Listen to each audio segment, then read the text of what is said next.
Bonjour à tous, je suis ravie de vous retrouver dans cette nouvelle vidéo. Aujourd'hui, nous allons aborder un thème que tout le monde attend, mais que tout le monde déteste, la proportionnalité. Alors déjà, il faut comprendre ce que ça veut dire la proportionnalité.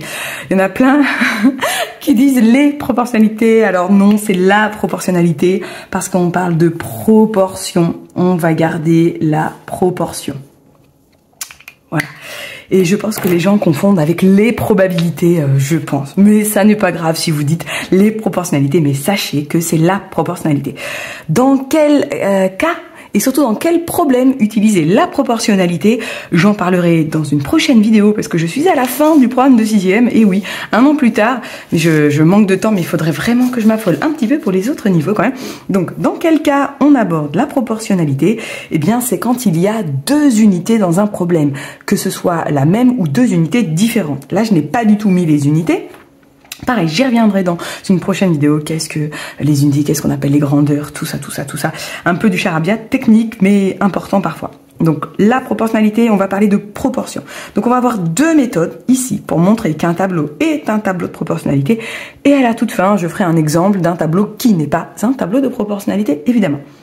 Aujourd'hui, comme nous sommes sur un niveau 6e, je ne parlerai pas du fameux produit en croix. Il y a trois méthodes pour montrer qu'un tableau est un tableau de proportionnalité.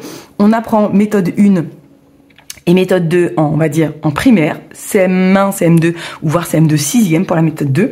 La méthode 2 est revue en 5e et la méthode 3 que tout le monde adore et que tout le monde utilise, le produit en croix, la règle de 3, eh bien c'est en 4e. Il faut savoir qu'il y a certains enseignants qui n'aiment pas que les enfants utilisent le produit en croix parce que c'est une notion vue en 4e. Donc, il faut apprendre les autres techniques. Mais je dis bien, là, ça dépend des collègues. Donc, voyons voir. Comme je disais, il y a deux méthodes. Donc, on va faire méthode 1, méthode 2. On va prendre deux couleurs. Je vais faire la méthode 1 en orange et la méthode 2 en vert. Donc, vous avez remarqué que dans les tableaux, eh bien, on a des lignes et des colonnes. Ça, j'imagine que vous le saviez déjà. Eh bien, on a une technique sur les lignes et une technique sur les colonnes. Première méthode, on va voir la technique en faisant des calculs sur les colonnes. Donc, vous voyez, ici, en fait, je cherche 1 fois, ici, combien? Je vais mettre 3 petits points, par exemple, mais je pourrais mettre point d'interrogation pour faire 5. Donc là, ce sera le même nom. Comme en 5e, alors, est-ce que j'ai un crayon? Bon, je vais prendre le noir. Vous voyez, ici, je dois suivre les flèches. Je dis aux enfants, tout est écrit sur ta feuille. Vous voyez, 1 fois combien pour faire 5? Donc souvent, on l'écrit à côté. On doit écrire les calculs à l'enseignant. Bah, c'est 5. Donc je peux mettre dans ma bulle 5. Là, l'enfant, c'est très facile. Ici, ce sera 5 aussi en bas. 2,8 fois 5. On calcule. Si ça fait 14, pour l'instant, tout va bien. Si ça ne fait pas 14, tout ne va pas bien. Ça fait bien 14. Ok, ensuite, je cherche.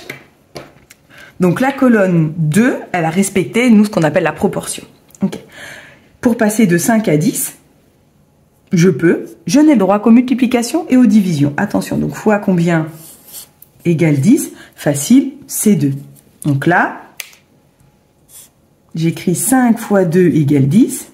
Donc, en bas, je fais pareil, donc 2. Oui, je fais les flèches, donc c'est 14 qui suit cette flèche, fois 2. Si ça fait 28, tout va bien. Si ça ne va pas, si ça ne fait pas 28, pardon, ça n'ira pas. Ça fait 28.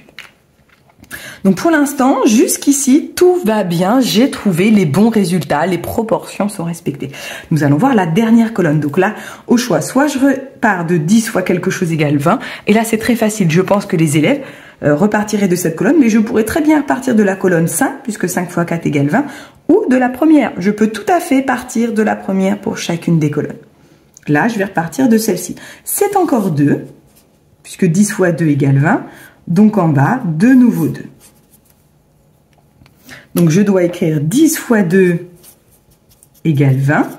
28 fois 2 égale 56. Donc tout va bien. Le tableau est bien un tableau de proportionnalité. Et on écrit la phrase réponse. Bien évidemment, tous les calculs doivent être écrits pour l'enseignant. Tout ce que vous voyez comme je rédige dans mes vidéos, les phrases-réponses, les conclusions, votre enfant doit faire pareil s'il veut avoir tous les points. Le professeur sait ce qu'il attend. Allez, passons tout de suite à la méthode numéro 2. Donc là, on va changer de couleur. On va voir les calculs non pas sur les colonnes, je l'ai dit à ce côté, mais sur les lignes. Donc là, sur les lignes, ici, je dois chercher, vous voyez, pour passer de la ligne 1 à la ligne 2. Donc 1 fois combien pour faire 1,8. Donc là, je peux l'écrire. Donc 1 fois combien égale 2,8. Bon, deux possibilités. Soit l'enfant sait que c'est 2,8. Si l'enfant ne sait pas, on doit faire la division. Parce que la division, c'est l'opération inverse de la multiplication. Donc 2,8 divisé par 1 me donnera la réponse des 3 petits points. C'est-à-dire la réponse que je cherche. Eh bien, c'est 2,8. Voilà le nom. Alors, je pense que je n'aurai pas assez de place. Bon. Donc, vous voyez, 1 fois 2,8, ça fait bien 2,8. Et après, la colonne 2, ici, le 5, il doit suivre la flèche. Donc, 5 fois, il rentre dans la flèche, il fait l'opération. Je fais le calcul en dessous. Donc, 5 fois 2,8. Est-ce que ça fait 14? Oui, 5 fois 2, 10, plus 4. Ok, ça fait 14. Je dois vérifier avec la troisième colonne. Donc, 10 fois 2,8, ça fait 28 aussi. Et je dois vérifier avec la dernière colonne. 20 fois 2,8, ça fait bien 56. Pareil, le tableau est bien... Oh, mon feutre commence à ne plus avoir. Donc, un tableau de proportionnalité. Là aussi, nous avons conservé la proportion. Je vais écrire en bas, proportionnalité. Ce nombre ici, la méthode numéro 2, c'est souvent une méthode qu'on revoit en 5e, mais je sais que les professeurs des écoles et des collègues de 5e donnent aussi cette méthode. C'est ce qu'on appelle le coefficient de proportionnalité. Donc je vais l'écrire en vert parce que c'est le nombre que j'ai trouvé en vert. Le coefficient, donc on devrait dire 2 proportionnalités, mais je n'ai plus de place, et 2,8. Voilà. Voilà les deux méthodes pour montrer qu'un tableau est un tableau de proportionnalité. Méthode sur les colonnes, méthode sur les lignes, et je vais mettre un S puisque nous avons 2 lignes. J'ai mis un S à colonne. Je vais faire un dernier exemple pour cette vidéo pour montrer quels sont les résultats que je peux obtenir quand un tableau n'est pas un tableau de proportionnalité. Allez, voici un autre exemple. Donc, nous allons faire soit la méthode 1, soit la méthode 2. Vous allez voir que c'est pareil. Donc, je vais prendre les deux couleurs. Méthode 1 sur les colonnes. Vous voyez, donc là, je cherche 2 fois combien pour faire 10, c'est 5.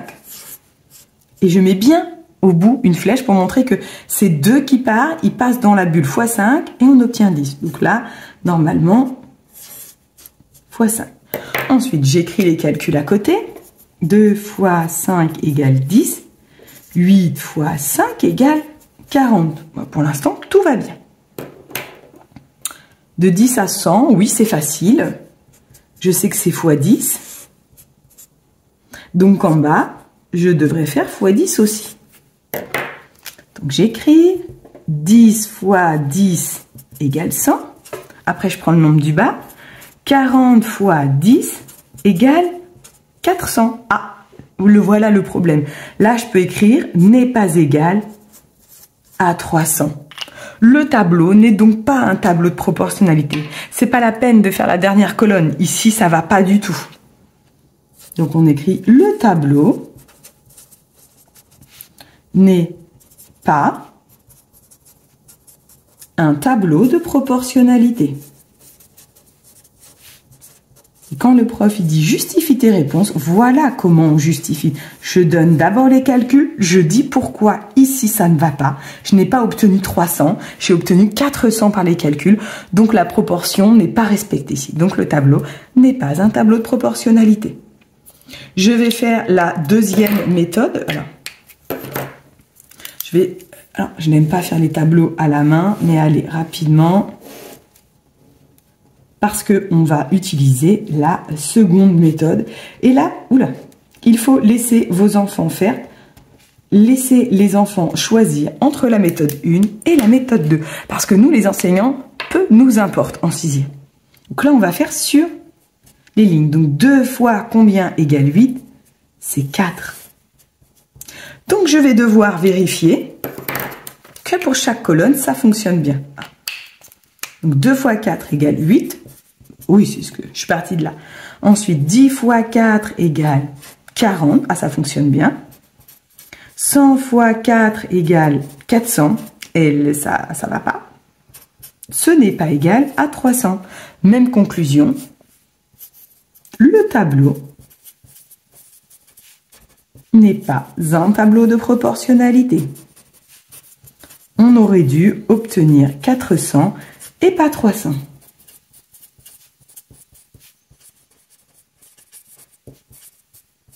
Et voilà. Cette petite vidéo est maintenant terminée. J'espère qu'elle vous a été utile et qu'elle a été utile aux enfants pour montrer si un tableau est un tableau de proportionnalité ou pas du tout.